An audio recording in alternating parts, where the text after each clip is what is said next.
You know, everybody could smell something big in the air coming in NBA 2K23 My Team this weekend.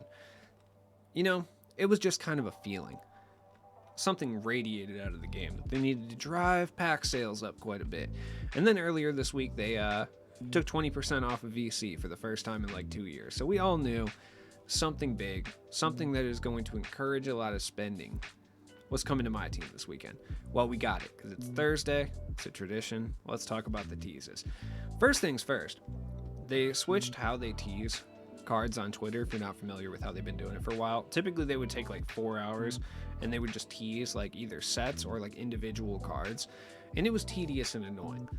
Now they've decided to just drop them all in one graphic, which is chef's kiss. Perfect. I don't have time to be waiting around. I could be playing Madden right now. Highlight reel sets coming tomorrow.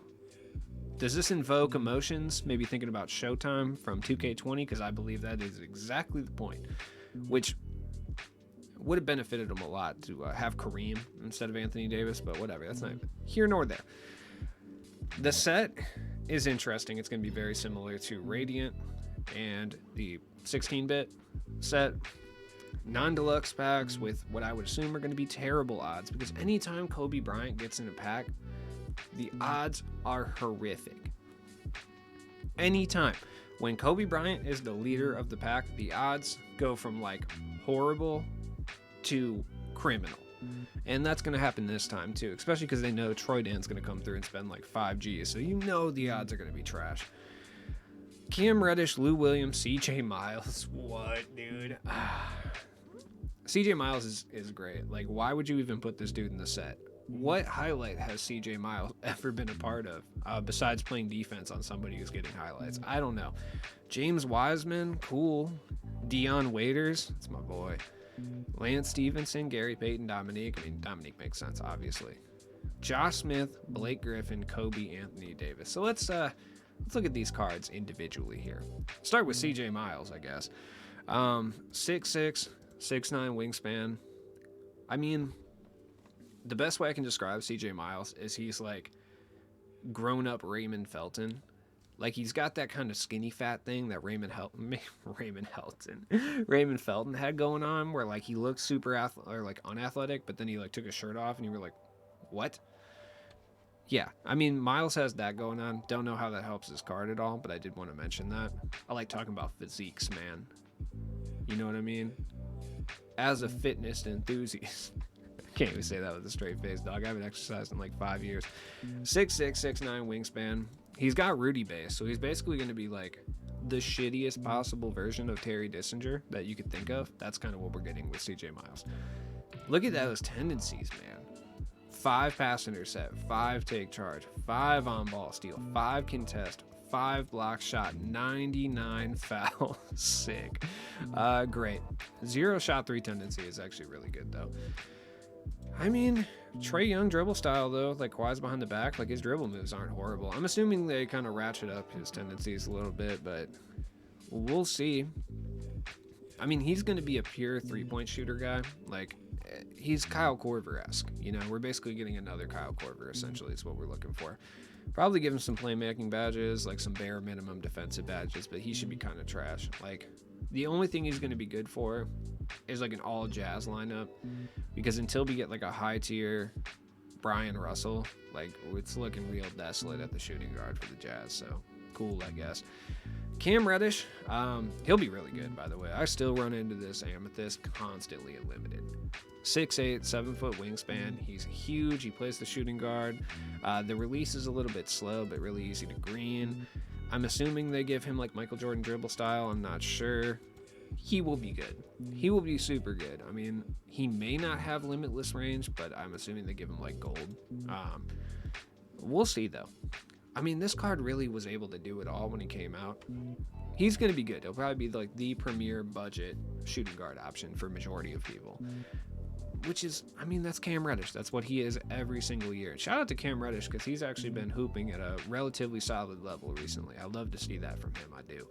Wasting away on the Hawks and the just despicable Knicks. Then we got Lou Williams. Lou Williams, we don't have a card for Lou Williams yet. My assumption if I had to guess. I mean, 6'1", 6'4" wingspan. He's usually fast. He usually plays. Depends. His glitch cards are usually defensive based, I guess. So he's usually pretty liable on defense, but he's usually really good offensively, just small. If I had to give you an idea of what he's going to look like this year, it would be Robert Pack to a T. He is more than likely going to be less dunking, more shooting Robert Pack. Like, that's what he's going to be. Shout out to Lou Williams for having like 6 girlfriends at one time, though. W polygamy, I suppose. Next up, we got the next group of people. We got James Wiseman. Wiseman's one of those guys. Shout out to him. He's been hooping at a relatively solid level as well recently. Shout out to him. I've been waiting for that side of Wiseman. Then we got Dion Waiters, edible enthusiast. That's what's up. Come through. And Lance Stevenson, just weirdo enthusiast. So start with Stevenson. Sometimes I'd be talking and words just come out that aren't even real words. You know, that's what happens when you have no scripts for your videos. You know, a little peek behind the curtain. Lance Stevenson should be good. I mean, he'll be a premier defensive first point guard. You can play him a shooting guard too, but he's got a slow jump shot. I just don't really know. I mean, he's going to be very similar to Denny Avdija. I think that's how I say it. God, you guys just corrected me too. Anyways, he'll be a smaller version of Denny, probably a bit of a better shooter, but Lance Stevenson should be good. I'm hoping they ratchet up his tendencies. Like I said, his jump shot isn't that great, but on quick or very quick could be okay. I'm assuming they give him Michael Jordan dribble style and like elite motion style too, but we'll see. You never know. Wiseman, 7 foot tall. He looks a little bit bigger than that. 7'3" wingspan. He'll be able to play defense and shoot threes. Like, that's what he'll be able to do. Typically, they allow him to drive a little bit. Like, he's usually able to ball handle a bit, like enough to like drive the rim. I don't know though. The Wiseman release, I'm not really sure. I haven't used it this year, so I guess we'll find out tomorrow. I wouldn't set your expectations really high for his release. They could change it though. Like, they could give him a completely different release. I feel like they've done that before. But they did go through the trouble of mo-capping his whole jump shot, but we'll see, I guess. Dion Waiters, he'll be bargain bin, basically. More, I don't want to say worthless, because I don't think any card is technically worthless, but he's not going to have a lot of value. 6'3", 6'7" wingspan. He plays for the Cavaliers, who have just an abundance of 6'3" and under guards in their history, so it's like, get out of here, HDB. I don't think he'll really be useful to use in the game, and I don't really think he'll be useful for like Cavalier theme teams either, especially when like Kyrie and stuff exists. So I don't know. Maybe he'll be good though. Shout out to him, his edible tolerance. I used to make fun of him for the whole edible situation, but dog, I've been there. Anybody who's taken a bunch of edibles, you've been there, man. We've all been there. I swear to God. All right, let's tackle the opals now. Dominique and Gary Payton. Now, Dominique is going to be very interesting. We actually haven't seen a Dominique since the very first pack drop in 2K23. 6'7", 6'10" wingspan. He plays the shooting guard, so he should be good. I mean, this card, when you actually sit back and look at this card, though, like, this card should have been a very solid indication of how absolutely destroyed power balancing was going to be, because this card was 80 plus in almost everything that mattered except interior defense the literal first day this game came out. That's nuts. I never even known that. Like, we should have known it. He had terrible 6. So that right there should have told us that this was going to be the thing that they were gatekeeping. I mean, he's going to be able to dunk. He's going to be able to shoot. He has his own release, which no other cards I've had, but I used this card for a bit in the beginning of the year. Don't remember this card being bad at all. In any way, shape, or form. I believe I used the Deck the Hall one for a little bit and some limited stuff. The release is fine. It's very average. They might change it. They might not. He should be a fun card. He's just going to be in a loaded position, so I don't know if he's really going to be the best guy in the world, you know? Gary Payton should be good. He has fantastic defensive animations. His jump shot is kind of meh. They put it on quick or very quick, should be good because it's Gary Payton, the second release. It's a release that I'm super comfortable with from using GP2 for so long. I'm assuming they give him Michael Jordan dribble style. Like, he'll have better tendencies than this, I would hope. I mean, he might come through and play my backup point guard if he can dunk. Like, if he can boom, like, he might come through and play. We'll see, though. We'll see. Then we got Blake, and who was the other person? I already forgot. We haven't seen Blake since season 1, Josh Smith. Now, Josh Smith is going to be a very, very interesting one. If they change his jump shot, he may legitimately be one of the best guards in the game at the power forward position. Now, he's still 6'9", so he's not going to be as big as like your D-Robs and stuff like that, but he may be one of the better power forwards in the game if they change his release, though. He moves so well. His player build is actually like kind of stocky. I like it quite a bit. They just want me to watch HTB on the 2KDB, I guess. Anyways, Josh Smith should be good if they change his release. If they give him Michael Jordan dribble style, which I'm assuming they will. They give every guard Michael Jordan dribble style at this point. And they change his release. What release would I like to see him have? I mean, they'll probably give him like Kuzma or O'Shea if they actually change it. But I really wouldn't be mad at anything that's not Brook Lopez base, because his base super sucks. So I truly hope they change it. And I'm going to go out on a limb and say they probably do. He should be good, though. Can he play the small forward? Oh, he can. Yeah, he's going to be a premier small forward. Yeah, that's fantastic. Josh Smith will be gas. He's going to be like a slightly worse version of LeBron. That's what he always is. Well, at the beginning of the year, he's always a slightly better version of LeBron. And then towards the end of the year, he's always a slightly worse version. So, Blake Griffin, 6'10", 6'11", wingspan. Can you play small forward yet? Nope, power forward only. That's fine. He's big enough to do that. I mean, the release is okay. I used this free agent card a couple times. I would assume they change it.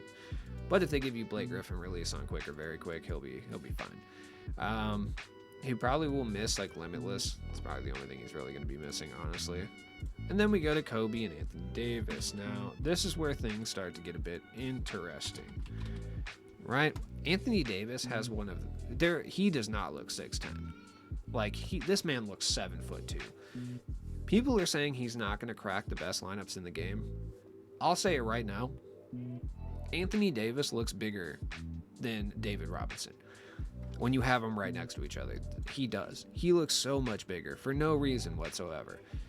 AD should be a monster. I would assume that they change his jump shot. I could definitely be wrong about that, but I would not be surprised to see like O'Shea or potentially even like Kevin Porter Jr. even. Or Kuzma. I don't think they run Anthony Davis. I really don't. I think they're trying to get that bread. They're probably going to make him like super cracked. He already has Michael Jordan dribble style.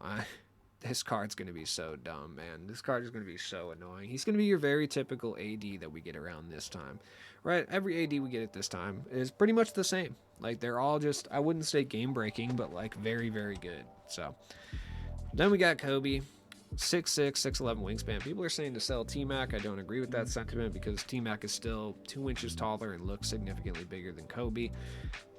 I would like to see them keep the release, but also I know they have to outdo themselves, so I wouldn't be shocked to see Kobe have like a Kevin Porter Jr. release, but we'll see.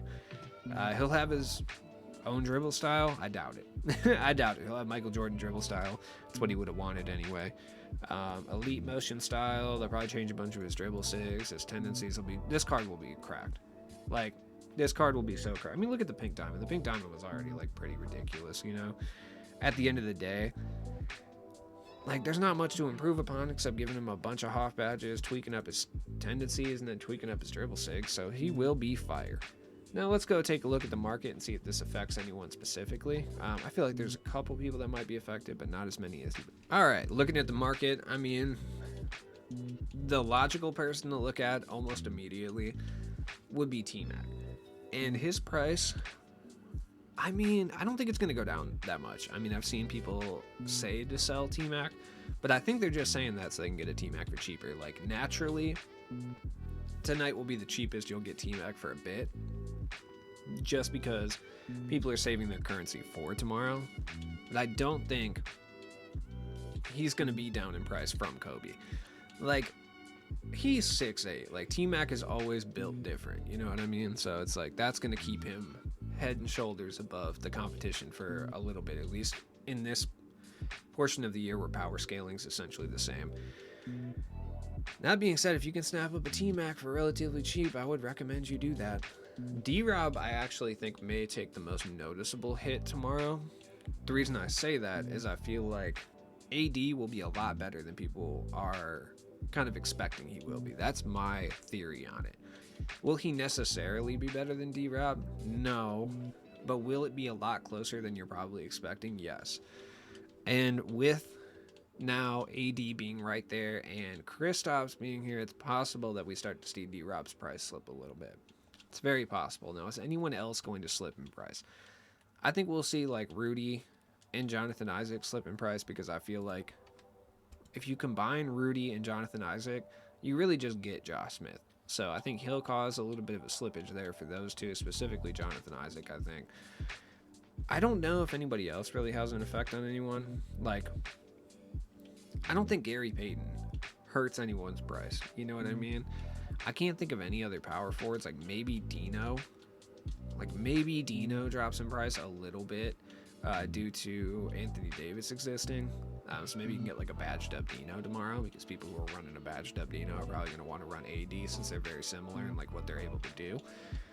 But I don't think anything else really affect, like who else do they really affect at this point? I mean, I don't think any of these cards matter to anyone. Like maybe some new edition guys, maybe. How much is Granger going for? I should have bought him. I didn't even think about it, to be honest. That's the homie. Oh, he's super cheap. Anyways, yeah, Blake Griffin, I don't think he hurts anyone's price at all. Like Gary Payton, I don't think he really affects the price of honestly anyone. Like there's none of these cards left, so it doesn't really matter. None of these cards are being affected price-wise regardless, just because these are all either locked in collections or no one pulled them. So I don't know. If you have any of these cards, though, any of these all-star cards, definitely part ways with them ASAP because they're going for an absolute premium right now. Like 2K is probably, and I could be overstepping here, I think they're going to put in 1,000 token pack with all-star opals and above here pretty soon. So if you have any of these cards, you're not using them, go get a good amount of MT for them now. Like even Dame's going for like, you know, over 35k is crazy considering we have one in the token market that's better, you know. There's some guys I would say just keep for the price that they're going for. Like Shea is not one of them. As much as I like this card, if you can get 75k for this card now, do it. Do it ASAP. DeMontis Sabonis isn't really that good, but you can get a lot of MT for these cards, you know what I mean? I might just lock in this thing just because I got the MT for it. I don't even care. It would cost me like not very much MT to lock in for at this point. I might as well do it. That is what it is. Anyways, I don't think this affects the price of really anyone. The other person I would assume would be Dirk. Dirk, I think, maybe knocked off a little bit due to, I think Blake Griffin might be pretty good, and then obviously AD exists. There are still people who are running Dirk at power forward, by the way. I think even Wiseman may affect his price a little bit. You know, Wiseman's kind of a sneaky guy. You just don't really know. Vince is the other one. When it comes to Kobe, you know, he's obviously going to take the role as like the backup shooting guard while people use T-Mac. So you might see a lot of badged up Vince Carters kind of enter the fray. Chet would be another one. You could see a lot of Chets rolling up. I don't know. He's going to be a buyout relatively soon. If you have Chet, I would just kind of sell him relatively soon at some point in the near future. Scottie Pippen would be another one because I feel like a lot of people are still running Scottie as their bench too. And we could see kind of Kobe maybe take that place. I still think Scottie has the better player build, obviously, but we could see Scottie kind of take that place relatively soon. Is that a 40 Hoff Scottie Pippen that I just saw? Hold the phone, dude. No way. I might, if he's not going for that much, I might pick up the 40 Hoff Scottie Pippen, dude. Like, why not, right? I mean, 150 for 40 Hoff Scottie, like, that's good. That's good price, man. That's a good price. That's limitless range, too. He's got limitless on Hoff. He's got pretty much every badge in the game. God, okay. What are the regular Scotties going for? I mean, is he a buyout yet? I don't know if he is. I feel like he's not. Yeah, that might be a good 50k for a 25 Hoff badge. No, more than that. For like a 30 Hoff badge upgrade. I would pay that. I would pay that. I probably will pay that. That's kind of nuts. Anyways, it's been your friend Cheap Loots. I think we might get a 2-week event tomorrow, but I'm not really sure if they're going to do that or not. I feel like they would have teased it by now, but they haven't. So, I don't know. Let me know what you think of this set down in the comments below. As always, I'll be up early, opening packs tomorrow. So, catch me then, man.